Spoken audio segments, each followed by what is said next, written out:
It's James Murray. I'm in the Net News Ledger studio today with Brian Davies from NADF, and we're talking about the NADF Forestry Expo that's coming up. Brian, welcome to the newsroom. Thank you very much for having us. Tell us about the Forestry Expo. Well, we have the Forestry Expo coming up on April 22, 23 at the Valhalla Inn, and we're expecting close to 60 exhibitors that are coming out from, they're either business related to the, or actual companies in the forestry like mills and so forth, like we've got Resolute and Domtars, and it's also a free trade show that's happening during the days. Okay. And we also have at the same time a conference. The conference part of it is paid though. The fee is $150, but we have great speakers that are going to come and talk about some of the best practices with respect to, particularly as it relates to First Nations engagements with companies and creating wealth together. And basically that's what we have for a couple of days, and we certainly invite everybody out to come for the couple of days. So there's a lot of opportunity there for people to come in. For example, we were talking earlier, if you're looking for work, would you come to this summit? Oh, definitely. We're going to have a job fair set up as well. There's going to be a spot, one or two that are set up where employers can meet with potential employees and talk about some of the job opportunities that are available. And if you are looking for a job, this is where you want to be.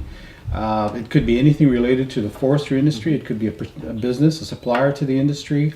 This is where you want to be, and we look forward to having them there for sure. Now, there's a lot of people in the past few years have talked about, Northwestern Ontario and forestry is dead. Is forestry dead in Northern Ontario? Well, why we got involved in this is because in our loans, Nishnawbe Development Fund is a Aboriginal financial institution, and we started noticing an uptick in our loans with respect to fellow bunchers, equipment trailers, forestry-related equipment.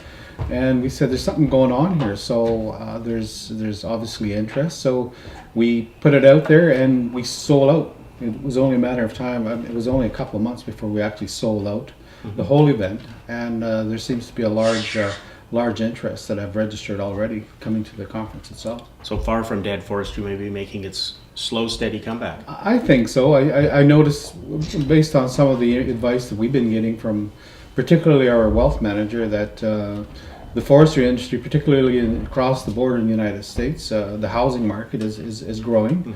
So when that happens, there's a need for forestry activity to happen in Canada. So as you know, they're one of our largest partners when it comes to exports. So it does have an impact, and we're beginning to see that. And for the business owners and buyers, what are their benefits to the Forestry Expo?